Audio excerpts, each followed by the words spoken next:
নতুন হয়ে থাকেন এবং চ্যানেলটি যদি এখনও পর্যন্ত সাবস্ক্রাইব না করে থাকেন তাহলে অবশ্যই চ্যানেলটি সাবস্ক্রাইব করবেন এবং সবার আগে নতুন নতুন ভিডিও আপডেট পেতে পাশে থাকা বেল আইকনটি অল করে দিবেন।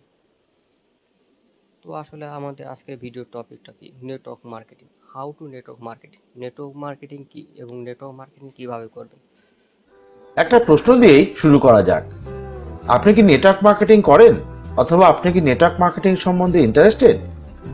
যদি আপনি নেটওয়ার্ক মার্কেটিং করে থাকেন অথবা নেটওয়ার্ক মার্কেটিং সম্বন্ধে ইন্টারেস্ট নিয়ে থাকেন, তো আপনাকে অবশ্যই কনজিউমার নেটওয়ার্ক তৈরি করতে হয়, অথবা তথাকথিতভাবে বলতে গেলে মানুষকে জয়েন করাতে হয়। কিন্তু দেখা যায় প্রচুর মানুষ খুব ইন্টারেস্টেড হয়ে আজ এই বিজনেসে আসেন এবং কিছুদিন মানুষ ধরার জন্য দৌড়াদৌড়ি করেন, তারপর মানুষ ধরতে না পেরে এই বিজনেস ছেড়ে চলে যান। এর কিছু কারণ আছে।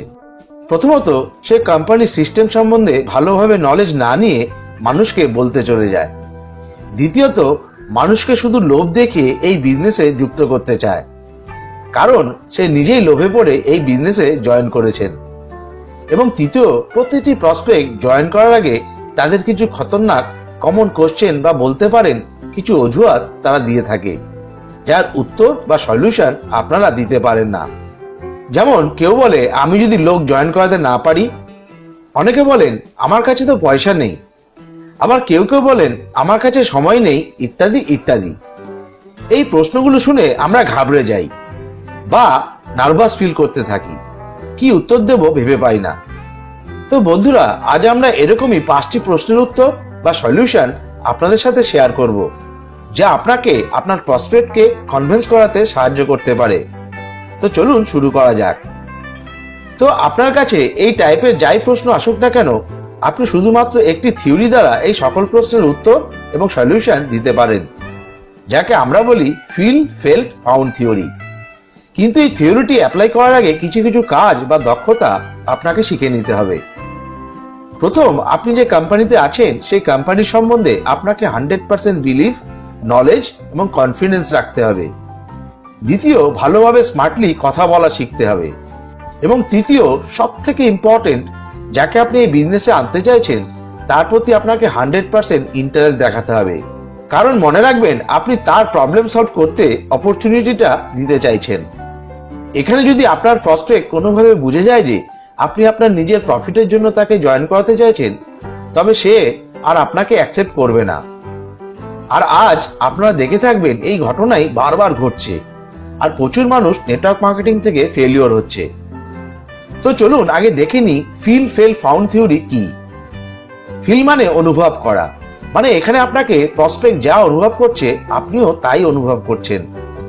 তারপর ফেল্ট, ফেল্ট মানে অনুভূত বা উপলব্ধি, মানে এখানে আপনার প্রসপেক্ট যা উপলব্ধি করছে আপনিও তাই উপলব্ধি করছেন। এবং সবশেষে ফাউন্ড, মানে আপনি কোন সঠিক কারণে এই বিজনেসে এসেছেন এবং এখান থেকে কি পেতে চলেছেন সেটা তাকে সঠিকভাবে বুঝিয়ে দেওয়া।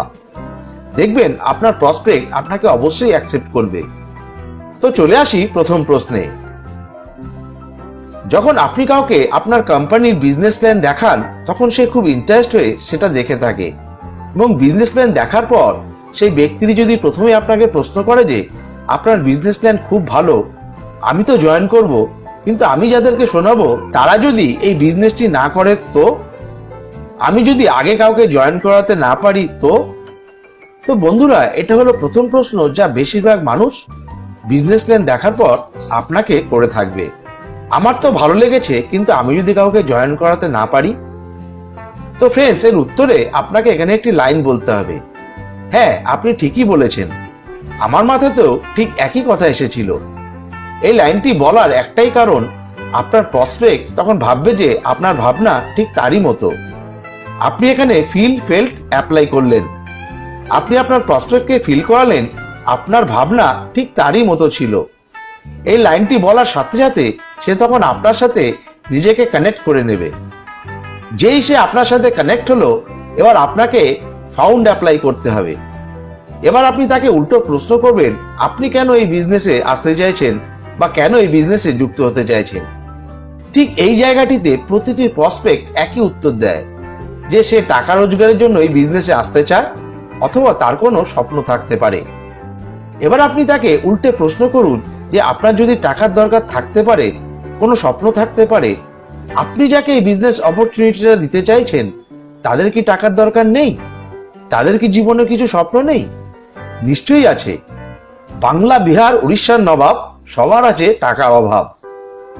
আর দ্বিতীয় কথা বলুন, আপনাকে আপনার প্রসপেক্টকে বোঝানোর দরকার নেই।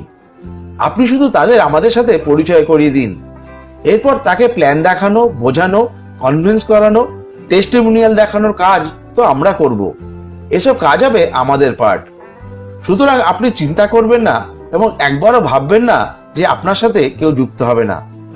কারণ প্রথমে আমিও তাই ভেবেছিলাম, কিন্তু এই বিজনেসে আসার পর আমি আমার অনেক বন্ধুকে এই বিজনেসে নিয়ে এসেছি। আর আমরা যদি এই বিজনেসে যুক্ত হতে পারি তো আপনিও পারবেন। তো প্রথম প্রশ্নের উত্তর আপনারা এইভাবে কনফিডেন্টের সাথে দিতে পারেন। এবার যাব দ্বিতীয় প্রশ্নে, খতরনাক প্রশ্ন যা প্রত্যেক প্রসপেক্টরা বলে থাকে, আমার কাছে পয়সা নেই। হ্যাঁ, অনেক সময় প্ল্যান দেখার পর আপনাকে একজন প্রসপেক্ট এটা বলে যে আপনাদের কোম্পানির প্ল্যানটি খুব ভালো, আমি করতেও চাই, কিন্তু এই মুহূর্তে আপনি যে প্রোডাক্ট কেনার কথা বলছেন বা যা কিছু অল্প পয়সা ইনভেস্ট করার কথা বলছেন সেই পয়সাই নেই আমার কাছে। এবার আপনি এখানে ফিল ফেল থিওরি অ্যাপ্লাই করবেন। হ্যাঁ, আপনি ঠিকই বলেছেন। আমি যখন এই বিজনেসটা দেখেছিলাম তখন আমার কাছেও পয়সা ছিল না, আর পয়সার দরকার আছে বলেই তো আপনাকে এই বিজনেস প্ল্যানটি দেখানো হলো। যদি আপনার কাছে আগে থেকেই কোটি টাকা থাকতো তাহলে এই বিজনেস প্ল্যানটি আপনাকে দেখানোর দরকারই হতো না। আমার কাছেও পয়সার অভাব ছিল, তাই আমাকেও বিজনেস প্ল্যানটি দেখানো হয়েছিল, কিন্তু আমি পয়সা অ্যারেঞ্জ করেছিলাম। আসলে পয়সা কারো কাছেই থাকে না, অ্যারেঞ্জ করতে হয়। নেক্সট বলবেন, ধরুন এই মুহূর্তে যদি আপনার ঘরে কোনো মেডিকেল এমার্জেন্সি এসে যায় যেখানে আপনাকে 2 থেকে 3 লক্ষ টাকা জোগাড় করতে হবে, তখন আপনি কি করবেন? তখন প্রসপেক্ট একটা কথাই বলবে যে আমি অ্যারেঞ্জ করব। তো আপনি তাকে বোঝান যে এই মুহূর্তে এই বিজনেসের ইম্পর্টেন্সই আপনি বুঝতে পারছেন না, কিন্তু আপনি বিশ্বাস রাখতে পারেন। এখন যেখান থেকেই হোক অল্প বিস্তর যা পয়সা লাগে তা আপনি অ্যারেঞ্জ করে নিন এবং এই বিজনেসটি শুরু করুন। আর আমি কথা দিচ্ছি যে এই পয়সাটাও আপনার কিছুদিনের মধ্যে রিকভার হয়ে যাবে। নেক্সট বলুন, নেটওয়ার্ক মার্কেটিং এ কোনো ইনভেস্ট করার দরকার পড়ে না। এটা আপনি তাকে বোঝান যে পয়সা সে দিচ্ছে তার বদলে কোম্পানি তাকে প্রোডাক্ট দিয়ে দিচ্ছে, যাকে বলে ভ্যালু ফর মানি, যেখানে লেনদেন সমান সমান থাকে। তো আপনি এটা তাকে বোঝান যে পয়সার অভাব আছে বলেই তো এই বিজনেসটা তার করা উচিত। এইভাবে বোঝালে সে কিছুটা হলেও বোঝার চেষ্টা করবে এবং এইভাবে আপনি আপনার প্রসপেক্টকে কনভিন্স করতে পারেন। দেখবেন আপনার কনভারসেশন রেট অনেক বেড়ে যাবে। এবার যাব তৃতীয় প্রশ্নে। কোনো প্রসপেক্ট প্ল্যান দেখার পর এই অজুহাতটি খাড়া করে যে আমার কাছে তো টাইমই নেই এই বিজনেসটিতে সময় দেওয়ার মতো, তো আমি এই বিজনেসটি কি করে করব, আমার কাছে তো টাইম নেই। তো ফ্রেন্ডস, এই প্রশ্নের উত্তরে আপনি প্রথমে সেই একই কথা বলবেন, হ্যাঁ আপনি ঠিকই বলেছেন। আমি যখন বিজনেস প্ল্যানটা দেখি তখন আমার মনেও ঠিক একই প্রশ্ন এসেছিল যে আমার কাছে তো টাইম নেই। কিন্তু আপনি আমাকে বলুন যে টাইম না থাকা কি আমাদের জীবনের কোনো অ্যাচিভমেন্ট না ফেলিওর? বেশিরভাগ প্রসপেক্টই এই কথাটাই বলবে যে হ্যাঁ, টাইম না থাকা একটি ফেলিওর, এতে কোনো অ্যাচিভমেন্ট নেই। আর বন্ধুরা, এই কথাটা অবশ্যই ঠিক যে টাইম না থাকাটা একটা ফেলিওর। এরপর আপনি তাকে বলতে পারেন যে টাইম কারো কাছেই থাকে না, টাইম সবার কাছে 24 ঘন্টাই রয়েছে। আপনাকে টাইম বার করে নিতে হবে, ম্যানেজ করতে হবে। দেখুন, আপনি অফিস থেকে বা অন্য কাজ সেরে ঘরে ফিরে টিভি দেখতে ব্যস্ত হয়ে যান, ফেসবুক হোয়াটসঅ্যাপে টাইম নষ্ট করতে থাকেন। তো আপনাকে এই সময়টাই কাজে লাগাতে হবে। এই সময়টায় আপনি আপনার এই বিজনেসে দিন। যদি আপনি এমন করতে পারেন এবং 3 থেকে 4 বছর একটি কোম্পানিতে থেকে এই বিজনেসটি চালিয়ে যেতে পারেন, তো আপনি প্যাসিভ ইনকাম করতে পারবেন। আপনার স্বপ্নগুলো পূরণ হতে থাকবে, আপনার লাইফস্টাইল বদলে যাবে। তো আপনিই বলুন, এইটুকু সময়কে কাজে লাগিয়ে যদি আমরা জীবনে সফল হতে পারি, তো কেন এই সময়টুকু অ্যারেঞ্জ করব না বা ম্যানেজ করব না, যে আমাদের জীবন বদলে দিতে পারে? তো এইভাবে আপনি আপনার প্রসপেক্টকে কনভিন্স করতে পারেন। এবার যাব চতুর্থ প্রশ্নে। কখনো কখনো প্রসপেক্ট প্ল্যান দেখার পর আপনাকে প্রশ্ন করতে পারে, আমার কাছে তো মানুষই নেই, আমি কাকে এই বিজনেস প্ল্যানটা দেখাবো? তো বন্ধুরা, আপনাকে বুঝতে হবে যখন কোনো প্রসপেক্ট এই কথা বলে বা এই ধরনের প্রশ্ন করে, মনে রাখবেন সাধারণত সেটা একটা বাহানা বা অজুহাতই থাকে। এটা কোনো সঠিক কারণই নয় এই বিজনেসটা না করার। কিন্তু আপনি উত্তর ঠিক একইভাবে দেবেন। আপনি বলবেন, হ্যাঁ আপনি ঠিকই বলেছেন, আমারও প্রথমে একই রকম ধারণা হয়েছিল। এবার আপনি তাকে জিজ্ঞেস করুন যে আপনার বাড়িতে যদি আপনার কোনো আপনজনের বিয়ে, জন্মদিন বা কোনো অনুষ্ঠান হয়, তো আপনি কতজনকে ইনভাইট করবেন? প্রসপেক্ট নিশ্চয়ই বলবে 100, 200 অথবা 300 জন। এবার আপনি তাকে দেখান যে এখানেই তার 200 জনের একটা লিস্ট হয়ে গেল। আবার আপনি একটা অ্যাক্টিভিটিও করতে পারেন।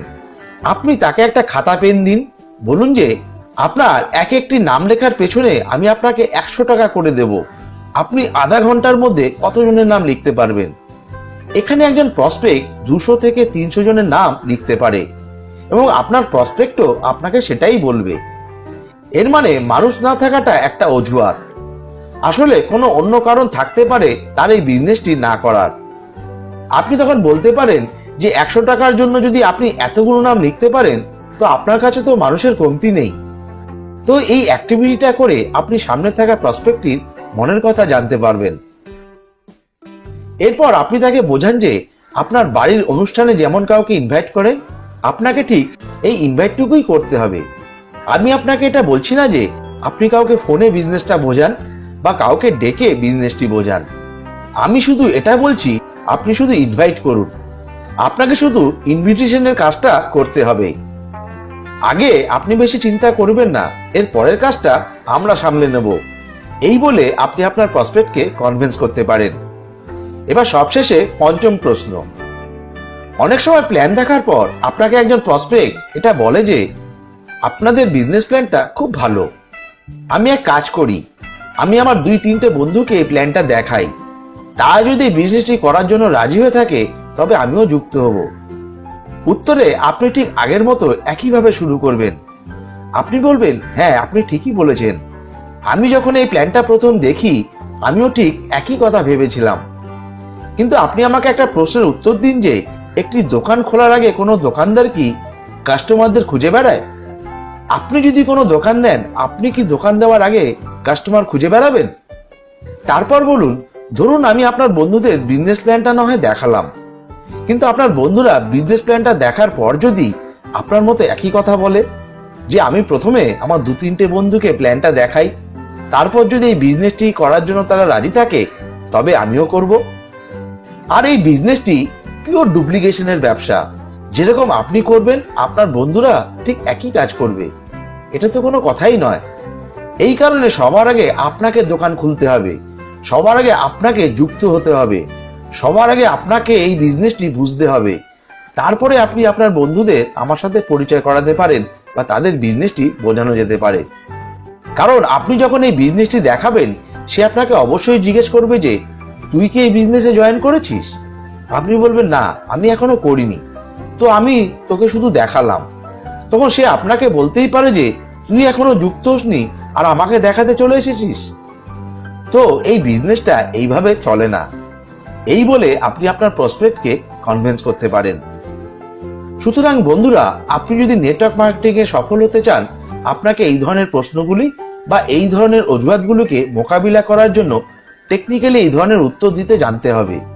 ফিল্ড ফেল্ড ফাউন্ড থিওরি অ্যাপ্লাই করা শিখতে হবে, তা না হলে আপনি কনভারসেশন করাতে পারবেন না। আরেকটি ইম্পর্টেন্ট কথা, আপনি কোনো নেটওয়ার্ক মার্কেটিং এ এই থিওরি অ্যাপ্লাই করার আগে অবশ্যই দেখে নেবেন আপনি যে কোম্পানিতে আছেন সেই কোম্পানিটি ভালো কিনা বা সঠিক কিনা।